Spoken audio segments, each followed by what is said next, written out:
shqipja jo nuk është ajo shqipe e mësuar atje dhe nuk është shqiptuar edhe nga ana profesionale, apo jo, sepse neve punojmë. Po, sigurisht. Neve punojmë me gjithë me jetën tonë, punojmë me pacienti italian, edhe është normale që mund të kemi shumë difikulta, pra mund të kemi pak problematika të me fjalë. Si mund të themi gjuhën tonë, po s'ka gjë, sepse edhe pse studimin e kemi bërë këtu, domethënë. Po, ne studimin e kemi bërë dhe këtu në Itali, po unë mendoj se gjëja më e rëndësishme nuk është të tregojmë sa dim edhe kush jemi, domethënë duke thënë fjalët profesionale. Gjëja më e rëndësishme në këtë moment, sipas meje, është të arrijmë te njerëzit që na shikojnë, domethënë, apo jo. Eksakt, edhe ajo mesazhi që ne duhem të japim, edhe është një gjuhë më me fjalën e thjeshtë, nuk kemi edhe nevojë të kemi profesionalizëm. Që të jemi prestacionali, që shi thonë, apo jo? Eksakt, nuk na shumë i fjalë intereson. Atëre, bëjmë dhe këtë provën, prezantohu ti vetë, kush je, çfarë bën, edhe me çfarë me fjalë po dhe me fjalë me cila është specializimi yt, po jo. Edhe mund të themi edhe grup moshat me të cilët ti me fjalë po punon. Okej? Va bene. Vai. Atëherë, mirëdita të gjithëve, mirëdita Elton, faleminderit shumë që më ke ftuar për këtë intervistën sot bashkë. Jam shumë e kënaqur që bëj pjesë grupit fantastik të diasporës shqiptare në Itali, brenda të cilës kam njohur shumë profesionistë edhe profesionistë të vërtet që punojnë me gjithë zemrën, që studiojnë në çdo moment të jetës së tyre, në një vend që i shumë mundësi formimi si Italia. Do më falni nëse ndonjëherë bëj ndonjë gabim me fjalët, sepse flisja dhe me Eltonin këtë, kam rritur në Itali, kam studiuar në Itali, edhe si gjithë neve, kështu që mendoj shqip, punoj italisht edhe studioj anglisht. Kështu që imagjinoni juve si e kam unë mendje. Edhe unë tash jam duke u marrë me anglishtën, edhe unë, po, se na duhet shumë. Po, na duhet, se s'është Italia vend, me thënë Italia është shumë vend i rëndësishme për sa i përket studimeve, po kemi dhe Amerikën që na ndihmon shumë me gjërat e reja.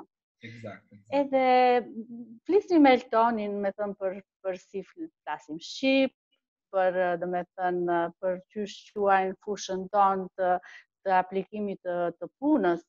Edhe unë vajta një çik te vocabolario te çysh mund ta them Elton? Fjalori. Vajta te fjalori. Vajta te fjalori për të kërkuar si është emri i punës që bëj unë. Edhe unë punoj pikë së pari me fëmijët me mundësi, në shqip e thonë me mundësi të kufizuara. Eksakt. Se këtu në Itali i thonë me vonesë mendore, shumë shpesh përdorim këtë. Ritardo akoma. Më pëlqeu të them të drejtë. Duke përdorur këtë, ritardo mentale në Itali. Po, shumë shpesh e mendoj. E përdorin shpesh këtë fjalë, sepse të them të drejtën, fjala kufizim, me thënë, nuk më pëlqen shumë kufizim mendor. Kur kam një fëmijë, kur merrem me një fëmijë, kur punoj me një fëmijë, unë e shikoj të pakufizuar. Do me thënë, ne shikojmë çfarë janë mundësitë e tija, qysh fëmija mund të punojë, edhe fillojmë bëjmë terapimi. Fëmija shikoj të pakufizuar shumë shpesh, sepse e parë që bëjnë diagnozin, që bëjnë testin, do me thënë, thonë që diagnozën, faleminderit, thonë që fëmija nuk ka shumë mundësi të përparojë, nuk ka shumë mundësi të futet në botën e punës. Pastaj, kur neve punojmë një vit me këtë fëmijën dhe bëjmë punën tonë, terapitë tonë, fëmia shumë shpesh del nga ajo diagnostika që i kanë dhënë. Kështu që unë fëmijët që ndjek dua t'i shikoj të pakufizuar. Edhe merrem, me thënë. Është shumë e rëndësishme ajo po që ti thua, sepse jemi duke dalë nga ajo patologjia apo ajo shikimi, ajo me fjalë mund të themi syri kritik, ku shumë me fjalë shpesh shikohet po vetëm patologjia dhe jo ana funksionale dhe ajo mund të themi resursave, po që me fjalë po dhe fëmijë kanë, apo jo, nuk e di për nëse je po dhe dakord. Po, fjala resursave është fjalë shumë e bukur për mua, edhe ai syri kritik. Po, vërtet, syri kritik edhe syri klinik që kemi ne, që bëjmë këtë punë ne psikologët, gjëja më e rëndësishme që mund të kemi ne, të kemi syrin kritik për të kapur ato që theti tani, ato resursat që mund të ketë fëmia, edhe nga ato të fillojmë të ndërtojmë të tjera, derisa të futim pastaj avash në botën e punës, edhe ky është një realitet që ne bëjmë shpesh.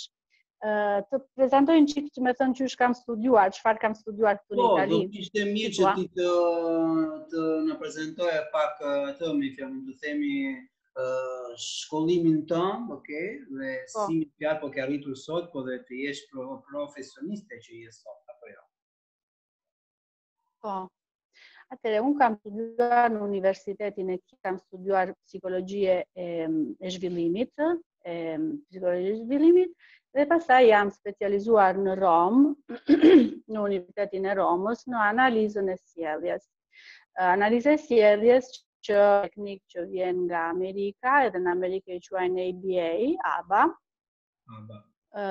Applied Behavior Analysis, një fushë psikologjisë që na ndihmon, me thënë, të ndryshojmë sjelljen e njeriut. Pastaj kam bërë kurse të tjera, sa mbarova formimin në në Rom, kam filluar punë si psikologe e shkollore, kam filluar në shkollë me fëmijë me gjenetike, me vonesë mendore, dhe me fëmijë që janë në spektrin autik. Spektrin autik, dhe me thënë nga ata me funksionim të vogël, tek fëmijët që janë me funksionim të lartë edhe me sindrome di Asperger. Në këto vite kam bërë shumë eksperiencë, shumë fëmijë, kam bërë miljarë di ore, mira orë terapie. Mira orë. Kështu që avash. Mira.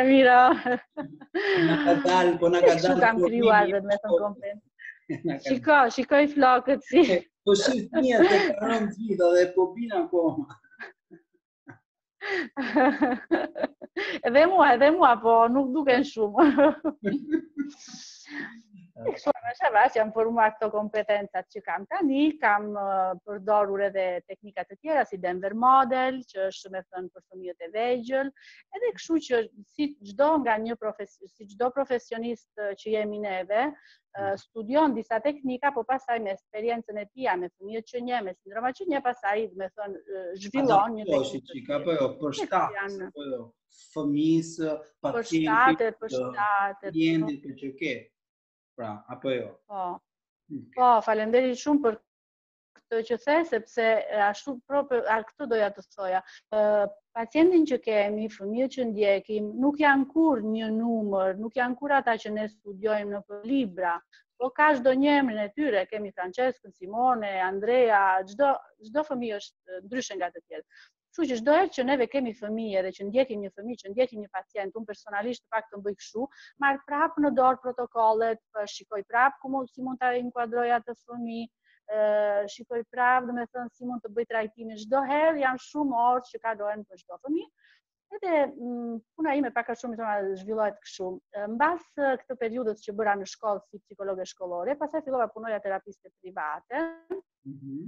Edhe puna ime bëhet në shtëpinë e familjes, unë vetet e familja e fëmijës e pacientit, edhe edukoj prindrit, edhe mësuesët, edhe terapistët si të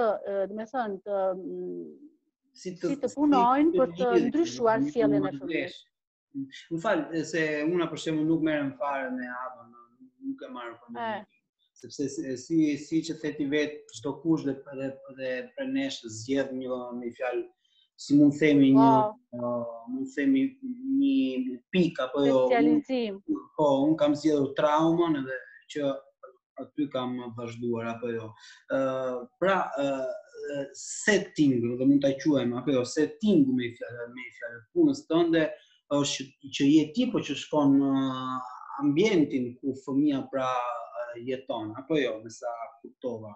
Pra qoftë me fjalë filozofia, qoftë me fjalë çerdhja, qoftë me fjalë shkolla, me sa kuptova, është kjo, apo jo? Po. Jam unë që vete në setting, vete çdo një muaj ose çdo 3 muaj, pastaj zgjedh familja në bazë të, me thënë, sa lek ka mundësi të shpenzoj për atë trajtim. Çdo një në muaj ose një në 3 muaj, vete në shkollë edhe në shtëpi, edhe pastaj 3 herë në javë bën terapistët e mi në familje, edhe bëjnë terapitë që unë kam dhënë për të bërë. Pastaj ata çdo 2 javë mua më dërgojnë filma në WhatsApp të terapistë që po bëjnë, edhe unë korrigjoj domethënë gabimet që mund të bëjnë, ose shikojmë fëmijës si përfaron me programin, edhe pastaj pas 1 muaj ose 3 muajsh jap programin e ri në familje. Edhe kështu domethënë kështu vete. Setting në fillim është kopshi edhe shtëpia.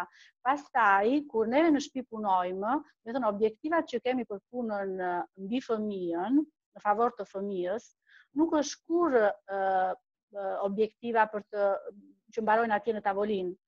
Fillojnë në tavolinë, po pastaj për 1 vit, 2 vjet ne fëmijën e çojmë në komunitet. Kështu që ai vetet e bari dhe mëson qysh të kërkoj, me thënë për të ngrënë ose për të pirë. Mëson të kaloj rrugën vetëm, të ketë kujdes te semafori.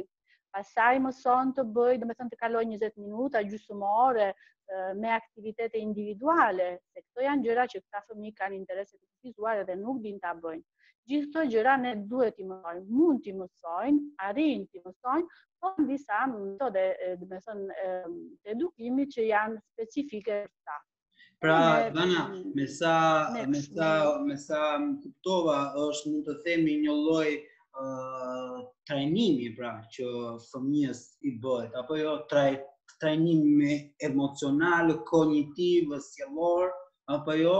Pra, besoj se me fjalë njëra nga protokollet po që keni është ajo që të gjeni pra atë që mund të themi qëllimin e përbashkët me fjalë familjen, me fjalë shkollën, apo jo, me fjalë i cili mund të jetë pra qëllimi i arritjes po të atij me fjalë për fëmijën, apo jo? Po. Qëllimi më i madh është ai që fëmia të futet në komunitetin e tij. Domethënë që të përshtatet ambientit, të përshtatet ambientit, po, ambientit ku jeton, kështu që nuk është, domethënë, është normale që një fëmijë që jeton këtu në Pescara, në Abruzzo, do i mësojmë si t'i thonë një ëmbëlsirës që bëhet këtu, domethënë. Domethënë çdo fëmijë ka objektiva për ambientin e tij. Lokale për ambientin e tij, duhet të njohë, domethënë, rrugën e shtëpisë së tij, duhet të njohë baristin e tij, sepse këta fëmijë kur mësojnë disa gjëra, pastaj kanë vështirësi të ndryshojnë. Kështu që duhet të kemi kujdes kur t'i bëjnë training, po në të njëjtën kohë duhet ta vendosim me prindrit. Vështirësia e madhe është që shpesh prindrit nuk besojnë që fëmijët arrin në këto objektiva, sepse nuk besojnë që fëmijët e tyre do arrijnë. Kështu që ti thosh një prindrit të fëmijës të tillë që nuk flet, që nuk bën asgjë, ti thua, shiko se ne tani do bëjmë objektivin këtë, sepse do arrim për një 4-5 muaj të lexoj të shkruaj. Ai thot, mbarojmë punën këtu se unë zbesoj që e tillë, po më tallë. Pastaj avash, domethënë me shumë durim, me familjen, arrim që të bindjem edhe kur shikojnë që funksionon, janë aleatët më të mirë që neve kemi edhe bëjmë një skuadrë fantastike.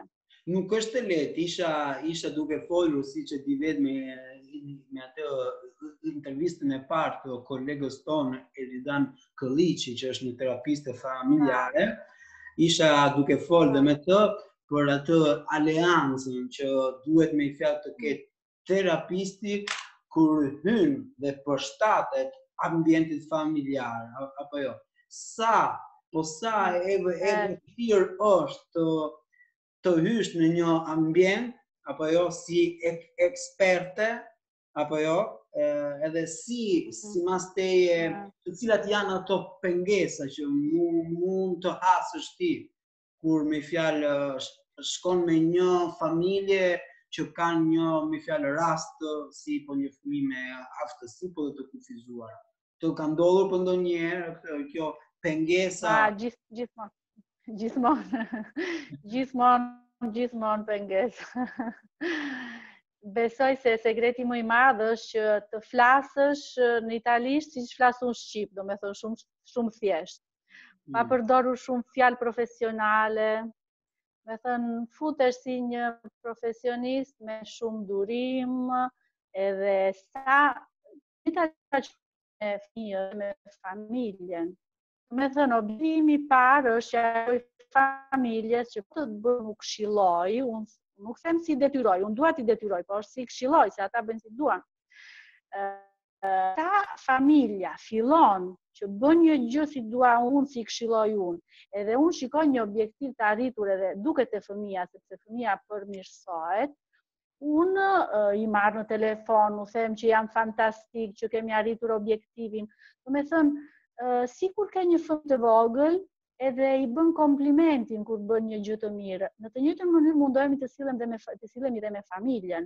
Edhe mundohemi në të njëjtën kohë kur familja ka probleme që të na ndjeki, kur kanë këto momente që nuk kanë kurajo, sepse fëmijët autik shumë shpesh nuk të lënë të flesh natën, probleme kanë gjatë ditës kur nuk bëjnë terapi.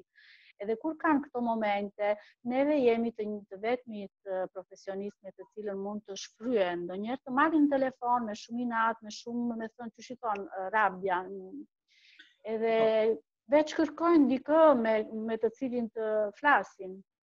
Edhe në atje duhet ta dim që familja ka të nevojë sepse ka një problematik, kështu që mos me thënë nuk është momenti ai për të thënë që ne jemi profesionistë, ata janë familja, i themi ne ju kuptojmë, pastaj kalojnë 2-3 ditë, i marrim prapë në telefon edhe do të thënë marrim prapë argumentin edhe shikojmë që kemi të gjithë të njëjtin interes. Nuk e di nëse u shpjegova në këtë. Atëre jo, me sa më kuptova unë, pra familja, prindërit janë, mund të quajmë koterapistët tonë, koterapist, ato bashkëpunuesit me të cilët neve të më lidhemi si me terapit për të fëmijë. Sepse duke majtu këtë pikë qëndrimi, si që themi ne në Itali, koterapeuta, apo jo, mund të themi që familja, me fjalë, në prindërit vetë janë koterapista. Pra neve duhet të angazhohemi po dhe njëherë, po dhe me ta, po që t'i arri po dhe mesazhi sa më me fjalë më i drejtë, dhe sa më i fjalë më i qartë të fëmijës, po besoj se kjo është hapi më mbase i madh, po dhe hapi mund të themi edhe pse jo i parë që duhet me i fjalë bërë, apo jo, apo e ka ngabim, nuk e di nëse... I pari, po, ke shumë të drejtë, janë koterapist, po duhet në fillim për të filluar që të jenë koterapist, duhet të fitojnë besimin të neve. Për të fituar besimin të neve, duhet që ata të shikojnë objektivat e para të arriturat e fëmija. Kur i shikojnë që kalojnë një 2-3 muaj, ata fillojnë që bëjnë, me thënë, koterapist për e vërtet, janë me ne, do me thënë, nuk kemi më probleme. Po, 2-3 muajt e parë janë një qikë. Janë një qikë, është, si mund themi me muajt e parë është ajo, si që themi në Itali, il rodaggio, apo është ajo, motori, që është akoma për dhe duke ecur, është akoma duke marrë. Duhet të bësh provën, duhet shikosh si funksionon, po mirë, është edhe drejt besoj, apo jo, është drejt. Besimi dojnë qiko për të marrë. Çfarë këshillash i jep ti këtyre familjeve, sidomos në Shqipëri, kemi arritur vonë mbi autizmin dhe megjithatë janë bërë shumë, kemi shoqata, kemi profesionistë që janë duke punuar dhe me ABA Therapy, i kam një orë edhe tjerë. Simas te, po të cilat janë ato këshilla që ti mund t'i japësh këtyre prindërve që kanë të bëjnë me një, mund të themi, çrregullim të tillë? Po. Këshilla më e rëndësishme, unë po shikojnë çik, po i ndjek çik shoqatat që po lindin në Shqipëri edhe po zhvillohen edhe bëjnë punë shumë të mirë, më pëlqen shumë si po lëvizin edhe shikoj profesionistë me shumë vullnet. Unë i ndjek nga larg, nuk jam brenda, po shikoj si gjithë ne. Këshilla që nuk e di, ma se vete çik më shumë në Shqipëri vërtet apo jo? Shkoj shpesh, sepse kam marrë këtë lloj emisioni në 2013, akoma sot e kam si barr. Ashtu, Jo, dhe po them që nga ana ime eksperienciale më kam dhënë shumë kolegët në Shqipëri, trajnime që kam bërë në Shqipëri, ato bashkëpunime që kanë lindur me kolegët më kanë dhënë shumë. Me të vërtet shumë, më kanë bërë shumë. Besoj se nuk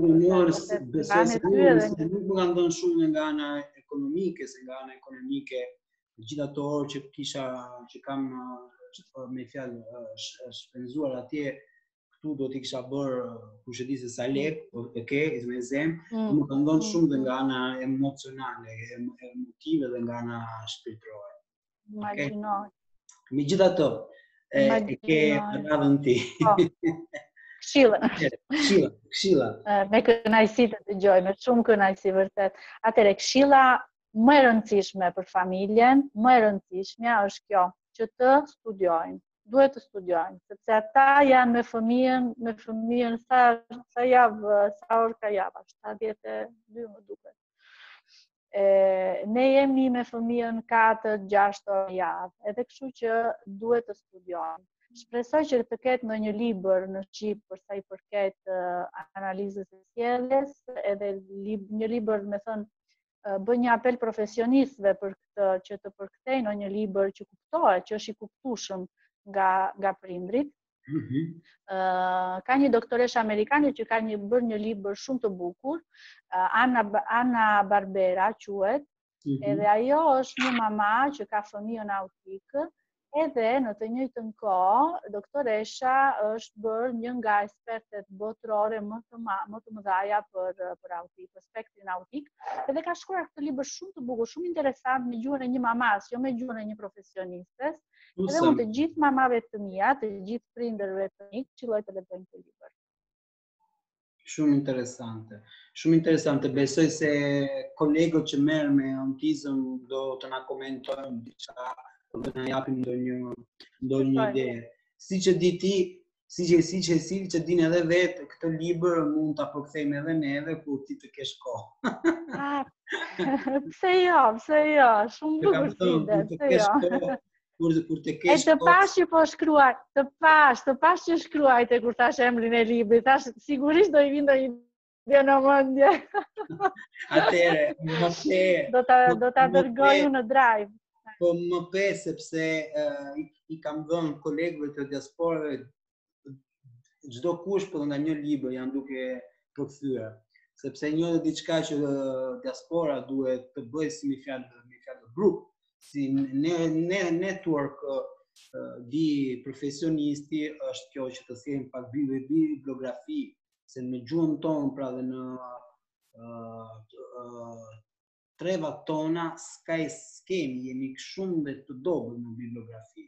Akoma s'kemi shumë me fjalë libra, bibliografi, i marrim gjithë nga anglishtja, por nuk i kemi po dhe në gjuhën tonë, edhe vetë me fjalë termat, duhet bërë akoma për një punim edhe mbi disa me fjalë terma. Megjithatë,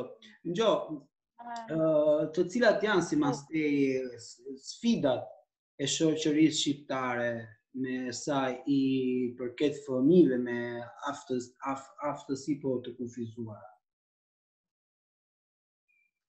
Kjo është një pyetje shumë e vështirë, sepse unë nuk e njoh shumë shoqërinë shqiptare, edhe nuk di si ta imagjinoj, domethënë nuk e jetoj nga brenda, kështu që nuk e di shumë.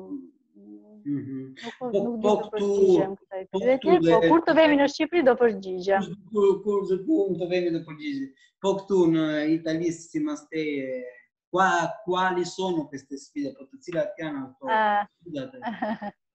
ato që kemi akoma? Sfidat e reja këtu në Itali është tani që të mundohemi ne profesionistët që merremi me analizën e sjelljes, të futemi brenda analizës së sjelljes edhe teknikat e reja, sepse ne jemi, si mund t'i themi amputazione neve në Shqip? Si, më fal? Amputazione. Jemi të prerë, jemi akoma të këputur nga ne jemi të këputeve që merremi me analizën e sjelljes, jo unë se unë studioj vetë për këto gjëra, po neve profesioniste që bëjmë këtë, neve jemi që të prerë, për sa i përket emocioneve. Kështu që neve, kush bën analizë të sjelljes, nuk di çfarë do me thënë frika, çfarë do me thënë qysh është rabja, me thënë inati, ne nuk i njohim. Analiza e sjelljes nuk i trajton fare emocionet. Po kjo mbase sepse vjen. Po kjo, më fal po se të ndërprej, po sepse dua vërtet po të kuptoj, edhe unë jam shumë tip kurioz.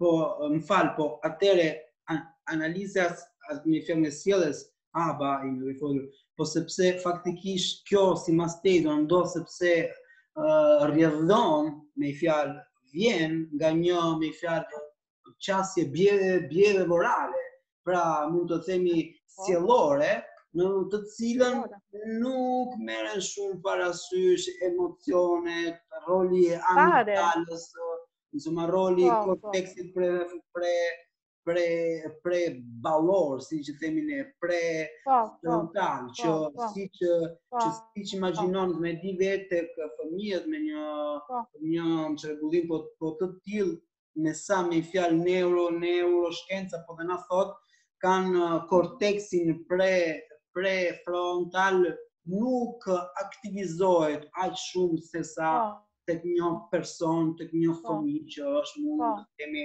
në thonjza normal, okay? Është kështu apo jo? Si mas teje? Është kështu, do me thënë, sipas meje. Jam më shumë, po, jam më shumë dakord për sa i përket amigdalës, rolin e saj, edhe për sa i përket korteksës preballore, neve me analizën e sjelljes edhe me ndryshimin e sjelljes, arrim që të kontrolloj sjelljen e tij.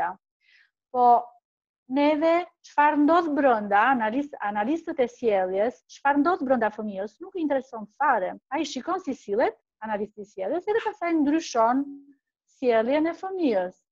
Po atje në atë familje, ka dhe një mama që ka emocione, ka një baba që ka emocione, ai fëmia ka një vlla që ka emocione. Edhe ne i trajtojmë të gjithë sikur janë autik, nuk mund të bëhet kështu.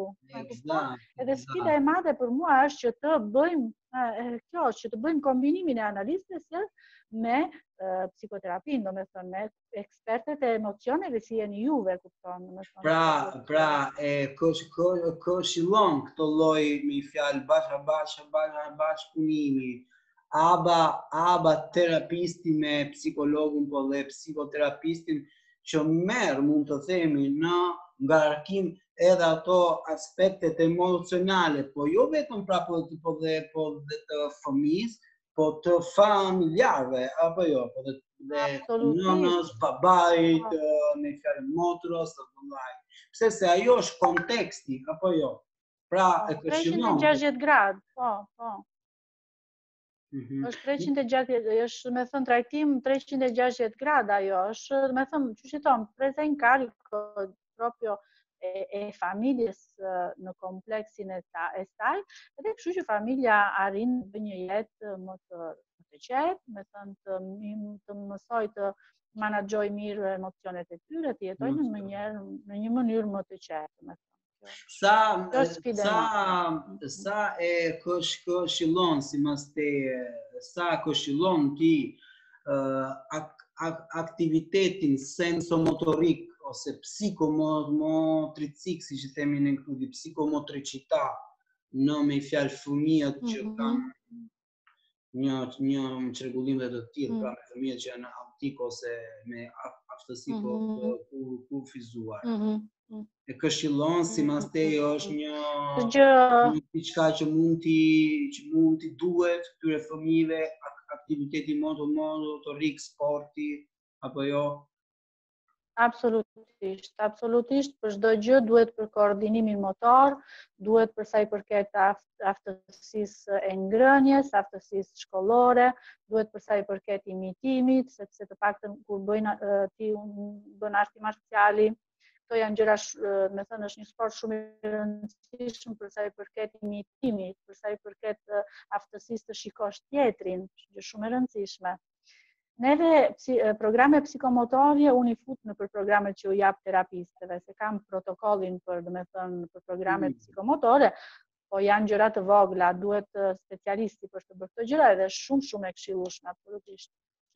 Nuk e di për shembull në Shqipëri dhe nëse kanë arritur psikomotricistët, po nuk i kemi, se faktikisht e di që nuk i kemi.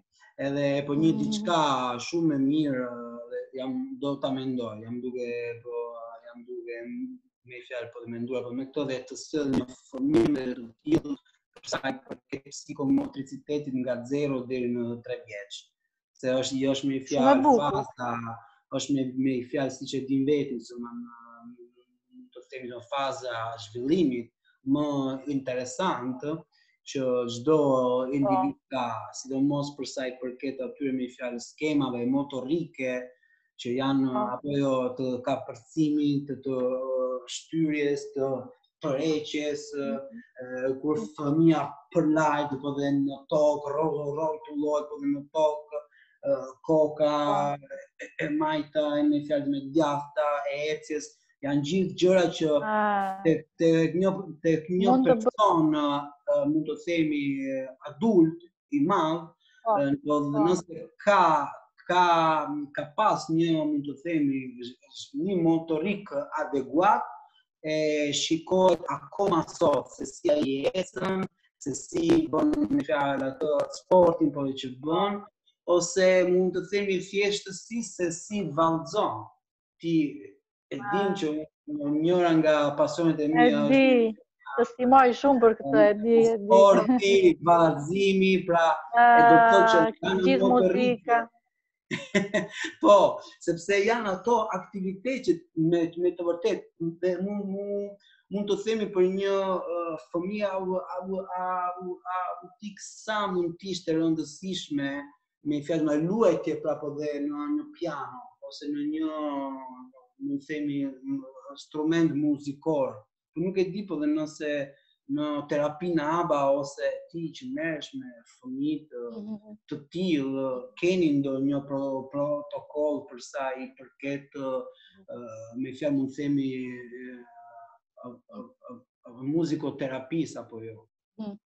Po, ka shumë mund të përgjigj. Ka shumë kolegë që bëjnë muzikoterapi. Unë personalisht nuk kam pasur të bëj me muzikoterapin, po në bazë të aftësive të fëmijës, neve mund të programojmë shumë trajtime në psikomotricitet edhe në përsa i përket muzikës. Muzika për këta fëmijë që nuk janë normotipikë, mund të mësohet, me thënë mund t'i mësosh të bie pianos. Po bëhet një gjë mekanike për fëmijën. Ai mëson tasti 1, tasti 2, tasti 3, edhe e bën në mënyrë mekanike.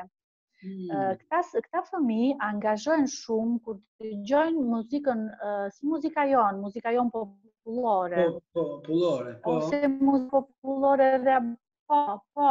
Kemi pasur një vajzë neve me sindrom gjenetike, sindrome Dirett, e quajnë. Edhe këta janë fëmijë, këto vajzat janë gjitha vajza, nuk përdorin duart, i fusin gjithmonë në gojë dhe nuk han dot. Me këtë vajzën e vogël, ne arritëm të ishim duart nga goja, edhe mësuam të bënte punë me përditshme të hante, si të bënte një puzzle, vetëm e ndihmën e muzikës. Ishte muzikë popullore, ajo e ndjente dhe fillonte të lëvizte duart. Kurse muzika e strukturuar si piano nuk e këshilloj shumë, sepse bëhet një gjë mekanike si gjithë detyrat e tjera që neve i mësojmë. Domethënë, më shumë muzika si mund ta mendojmë si muzikë relacionale, domethënë që nis muzikë dhe ne kërcejmë, na shikojnë që angazhohemi me të, edhe fillon ky, domethënë, relacione që ka si sottofondo muzikën edhe domethënë bëhet më e... Me sa e duke kuptuar, është shumë e rëndësishme ajo aktivizimi i atyre neuronëve pasqyrë, apo jo, i neuron specchio. Se je duke thënë shpesh të që fëmijë vërgon, imiton edukatorin, në fjalë me prindrin, nga ana e motricitetit, apo jo, se si që besoj se e dim vetë që ajo kërkimi, ato ulumtime që janë bërë mbi neuronet pasqyrë, apo jo, neuroni me fjalë specchio, na kanë thënë që neve jemi të aftë, çdo kush është i aftë të imitoj dhe të aktivizoj për herë atë korteksin motorik, edhe duke parë me fjalë diku ose dikë duke vallëzuar, po duke bërë karate, duke bërë dhe një sport. Pra, me sa e duke kuptuar, është shumë e rëndësishme kjo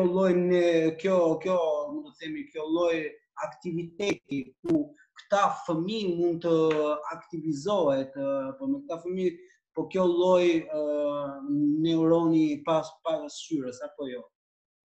Po. Të falenderoj për pyetjen, për me thënë argumentin që nxore. Atëherë, neuron pasqyrë, dhe kjo një fjalë shumë e bukur, por çfarë është pasqyra? Është një gjë që ne shikojmë, edhe pastaj e shikojmë edhe domethënë marrim shembull dhe bëjmë atë që shikojmë. Fëmijët që janë në spektrin autik edhe shumë fëmijë të tjerë me sindrome gjenetike dhe me vonesë mendore, shumë shpesh, kanë problemin që nuk e shikojnë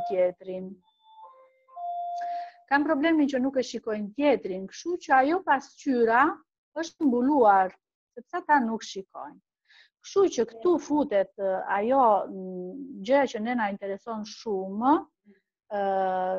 e që është angazhimi me terapistin. Terapisti duhet të ketë kapacitetin që fëmia ta shikojë, që fëmia ta doj, ta pëlqej, edhe të doj të, me thënë, angazhohet me të. Për këtë na duhen terapistë që duan, që losin, që kthehen fëmijë kur bëjnë terapist, me thënë. Pra na duhen me një ata duhen të bëjnë pasqyra, të bëjnë pasqyra. Pra po na duhen terapist aktiv, me sa kuptova. Duhet jenë që klaun, duhet të lozin me fëmijën, edhe pastaj bëjmë pasqyra. Shumë interesante.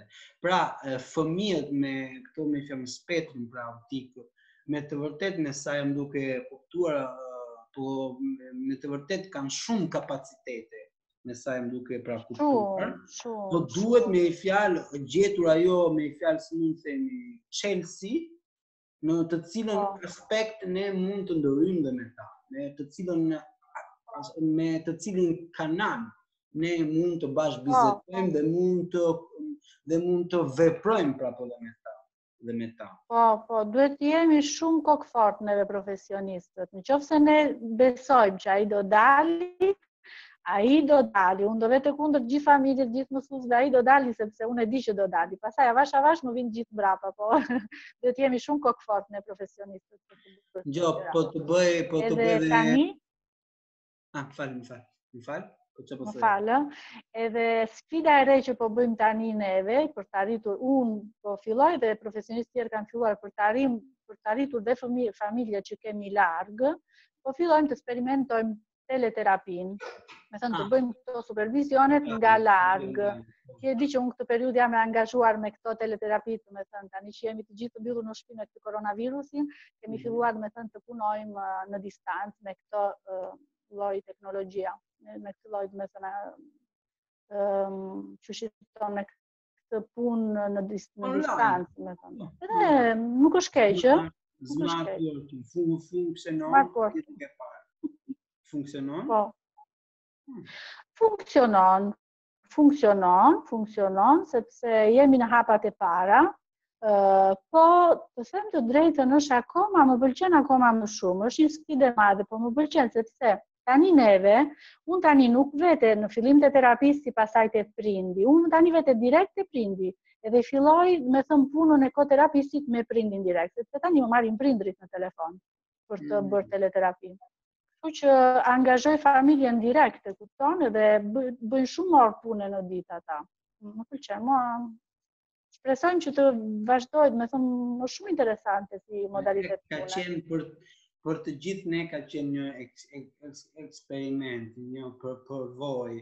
Unë që merrem dhe me trauma, kam pasur mundësinë të aktivizoj atë me pjesën time di kreatività, krijuese po që kam, duke mos përdorur dhe lëvizje okulare, për kush merr me dron ose edhe me imiterapi, që kemi këto lëvizje okulare, kam përdorur shumë tapping, kam përdorur hipnoterapin, kam përdorur për unë teknika po dhe të tjera, sepse është e pa me fjalë mundur, por dhe të punoj për 100 minuta në lëvizje okulare, të punojt kur nuk je aty dhe në setting. Gjo, diçka si mas teje për ta mbyllur këtë lloj, është e qartë që ka qenë një hyrje me fjalë e parë, sepse si kam thonë dhe të gjithë dhe kolegëve tanë në diasporë, dhe pastaj do t'ju ftoj përsëri duke ju dhënë pse jo një, mund të themi keyword, edhe ju mund të zhvilloni vetë po dhe një temë specifike që mund ta diskutojmë së bashku, okay? Pra, sipas te një diçka po të vogël dhe tani për ta mbyllur. Si me fjalë do kishe dëshirë ta mbyllë ti dhe çfarë, edhe pse jo, po çfarë i uron me fjalë Shqipërisë, shqiptarëve, kudo që ato me fjalë ndodhen. Po sidomos atyre familjeve që kanë dhe më të bëjnë me fjalë spektrin autik. Atëherë unë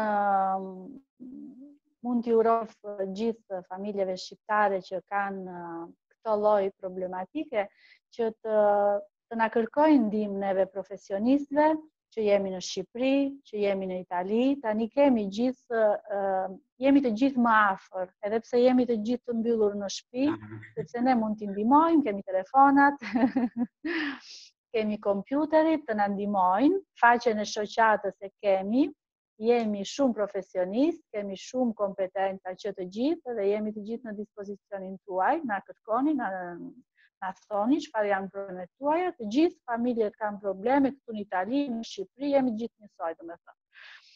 Edhe jo vetëm familjet që kanë fëmijë me mundësi të kufizuara, sepse ka shumë fëmijë që nuk flasin shpejt, që flasin në 4 vjeç, edhe neve me metodikat tona që kemi që janë të avancuara, një fëmijë që flet në 2 vjet e gjysmë nuk flet dot, neve na mjafton një muaj punë edhe e zhbllokojmë. Kështu që të na kërkojnë ndihmë sepse ne jemi këtu për ta për të ndihmuar. Pra me fjalë kemi me fjalë avantazhe, kemi mund të themi shpresa dhe mund të themi ngurojmë duke mos kërkuar me fjalë. Po duhet. Nuk duhet. Ivana, unë të falenderoj shumë për këtë pjesëmore që kemi folur së bashku. Neve po të dy do të ndigjojmë përsëri, sepse kemi punë po dhe për të bërë, kur të jesh e lirë ti. Okej, unë të përshëndes shumë. Me shumë kënaqësi.